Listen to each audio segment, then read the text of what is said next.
లేకపోతే లేవగానే ఫోన్ ఎక్కడుందని ఎత్తుక్కొని ఎన్ని వచ్చాయి వాట్సాప్లో నోటిఫికేషన్స్, ఎన్ని వచ్చాయి వాట్సాప్లో మెసేజెస్ అవి చూస్తున్నావా, యూట్యూబ్లో మెసేజెస్ ఎన్ని వచ్చాయి అవి చూస్తున్నావా, లేకపోతే ఫేస్బుక్లో లైక్స్ ఎన్ని వచ్చాయి, ఇన్స్టాగ్రామ్లో ఎవరు పోస్ట్ చేశారు, ఎవరు ఏ యొక్క పోస్ట్కి మనం లైక్ చేద్దాం అవి చూస్తూ నీ యొక్క రోజుని మొదలు పెడుతున్నావు.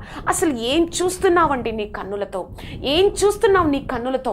అది ఆ రోజంతా నీ భవిష్యత్తుకి దినము నీ కన్నులతో చూసే వాటి మీద నీ జీవితం ఆధారపడిందని నువ్వెప్పుడు మర్చిపోకూడదు. అది ఎంతో నీ జీవితాన్ని ప్రభావితం చేస్తుంది, ఎంతగానో నీ జీవితం మీద చాలా చాలా ప్రభావితం చేసి నిన్ను ఎటు తీసుకెళ్లాలో అది డిసైడ్ చేస్తుంది. కానీ నీలో ఉన్న ఆ యొక్క లక్ష్యము, నీలో ఉన్న ఏదైతే అనుకుంటున్నామో నేను మార్గానికి చేరుకోవాలి, నేను సాధించాలని, అది కాదండి నిన్ను తీసుకెళ్ళేది. నువ్వు ఏమి చూస్తున్నావో అది నిన్ను తీసుకెళ్తుంది, అటువైపు నిన్ను తీసుకెళ్తుంది. అందుకే సామెతల గ్రంథము 4వ అధ్యాయము